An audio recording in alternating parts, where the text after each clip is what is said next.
Balik lagi di channel Krisna Adityo, teman-teman. Terima kasih yang sudah mampir ke channel ini. Terima kasih yang sudah subscribe, yang baru datang silahkan subscribe channel ini ya, teman-teman.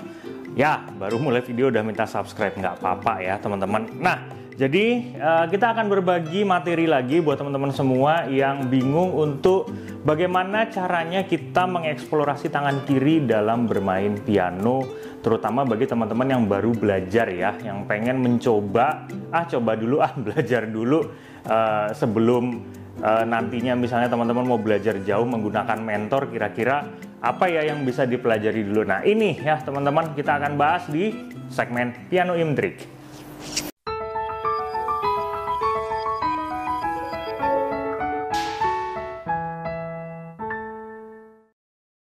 Oke, kita langsung praktek aja ya teman-teman. Memang ada beberapa permainan di tangan kiri di mana pada dasarnya pemula itu bingung untuk menyikapi tangan kiri ini harus bagaimana ya. Kadang kalau kita bermain kan yang sudah terbiasa dia ada pattern sendiri ya teman-teman.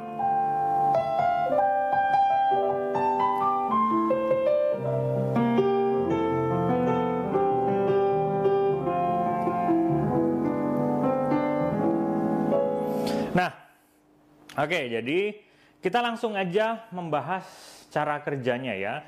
Intinya tangan kiri ini kita membuat sebuah isian yang nanti kita bagi menjadi 4 ini ya, model ya teman-teman ya, 4 pola ya. Nah, yaitu pola pertama, pola kedua, pola ketiga, dan pola keempat. Dimana pola pertama itu teman-teman pasti sudah ngerti, yaitu block chord. Kenapa block chord? Ya, karena block chord ini Mas Kris masukin ke dalam pola pertama karena dia hanya membutuhkan 1 ketuk untuk menekan bentuk blok ini, bahkan setengah. Ya. Intinya seperti itu ya, langsung bisa main misalnya.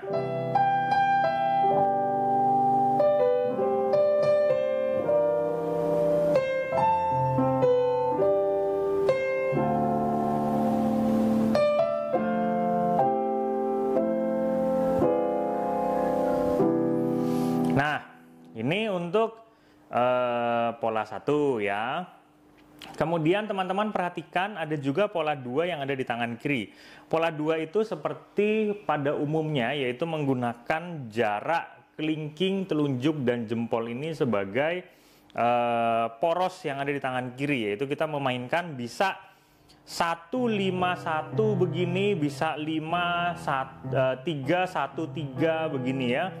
Nah, teman-teman bisa main tergantung dari bagaimana suara dia yang enak, yang dipilih yang enak ya. Nah, misalnya, nah ini teman-teman rata-rata udah pada tahu.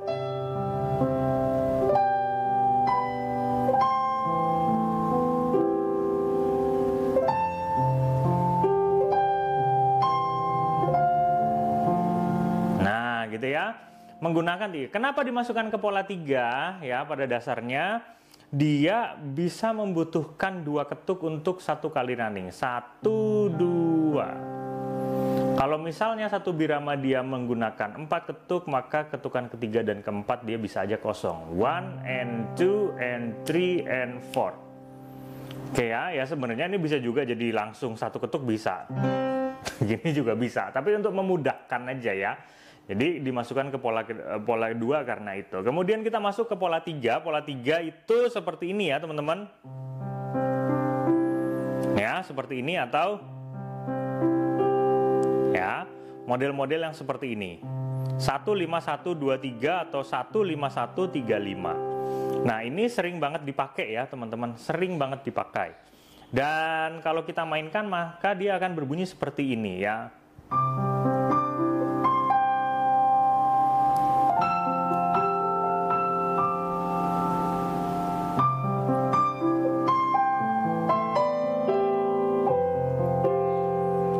Jadi dia bisa berbunyi seperti itu ya, dia mengiringi. Nanti kita akan bahas jauh lebih lanjut tentang pola ini.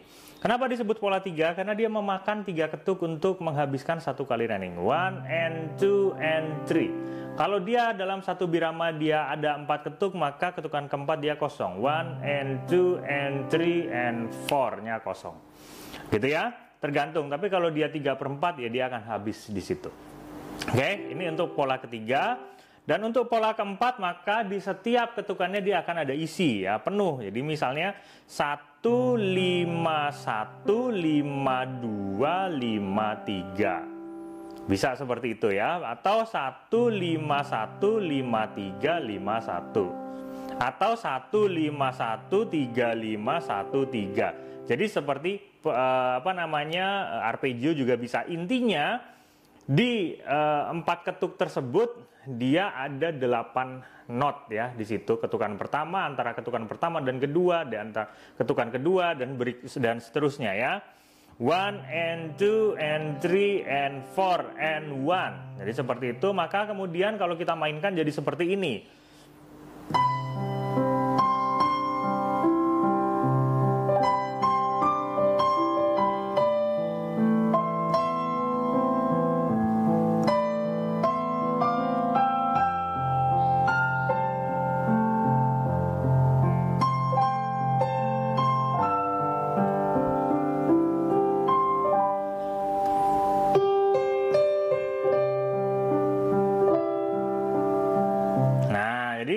Ada berbagai macam nada yang teman-teman bisa maksimalkan untuk pola 4 ini.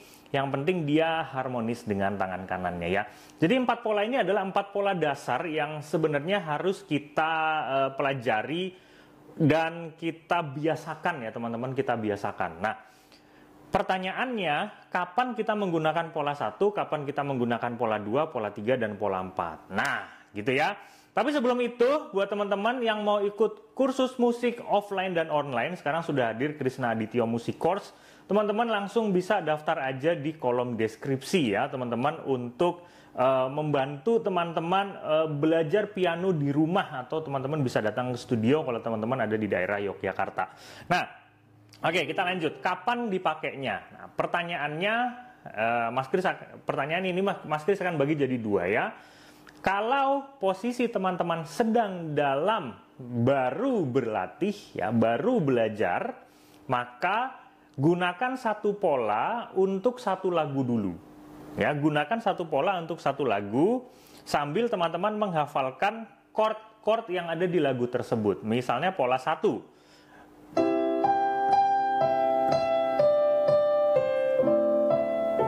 Nah, C mayor, A minor. Nah, oke, kemudian coba kalau udah selesai satu lagu, sudah lancar, nggak kepleset, pindah pola 2.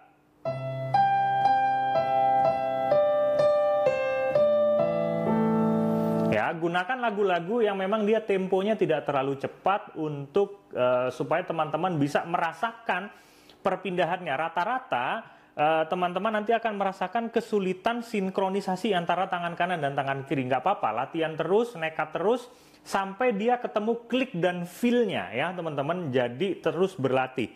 Nah, kemudian kalau udah baru cari pola 3-nya.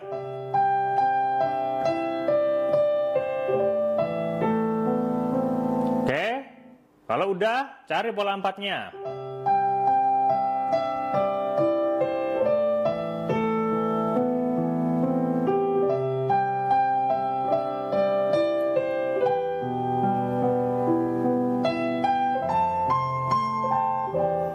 Jadi teman-teman bisa gunakan ini di semua lagu yang ballad seperti ini.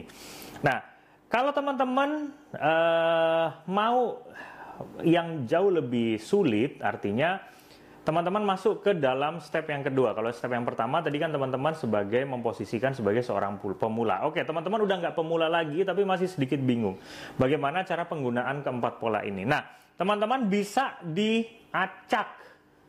Tapi teman-teman harus atur dinamika dari lagu itu ya. Kalau awal mula lagu teman-teman bisa gunakan yang sedikit demi sedikit dulu aja. Kita gunakan pola 1 dulu. Misalnya. Nah, pola 1 itu teman-teman bisa gunakan 3 not, bahkan 1 not, bahkan 2 not gitu ya. Jadi nggak paku harus chord 3 not atau 4 gitu ya, nggak harus seperti itu. Yang penting dia dipukul, bisa dilepas, staccato atau ditahan gitu ya. Nah, kalau udah misalnya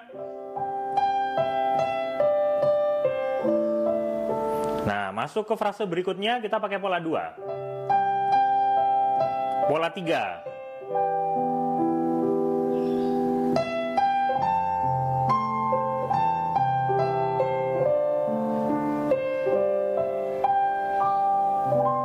Nah, jadi teman-teman bisa mengolah seperti ini. Kalau dinamikanya udah tahu, misalnya bait pertama dinamikanya tidak terlalu rame gitu ya, teman-teman ya gunakan movement-movement yang tidak terlalu rame di situ ya, pola 1, pola 2. Tapi kalau udah masuk refren misalnya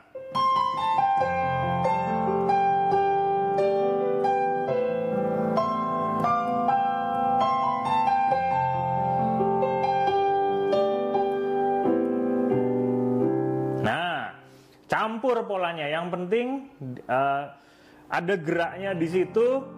Nah, dan teman-teman juga bisa mencoba mengasah ya. Nggak usah terpaku dengan harus 3 ketuk atau apa. Kadang-kadang 1 and 2 and 3. Kadang-kadang dia bisa mainnya begini. 1, 2. Nah, jadi bisa aja habis 2 ketuk di pola ketiga itu ya. Itu pembagian 3 pola itu Mas Kris sesuaikan dengan ketukannya karena itu untuk pemula ya. Tapi kalau teman-teman sudah merasa tidak pemula lagi, jangan terpaku dengan ketukan itu ya. Terpakulah dengan bagaimana teman-teman mencari isian dari tangan kiri ini yang bisa bervariasi sesuai dengan teman-teman yang mau. Teman-teman mau ya, bisa dikombinasi dengan chord apapun itu, baik dia inversion ataupun chord-chord yang teman-teman suka, bahkan dari bentuk voicingnya. Misalnya kita bisa jalan begini, kita bisa jalan begini ya. Nah, misal kayak gitu ya. Jadi teman-teman bisa olah apa yang teman-teman suka. Oke, semoga bisa bermanfaat buat teman-teman semua. Kita ketemu di kesempatan berikutnya. Sehat selalu dan salam harmonis.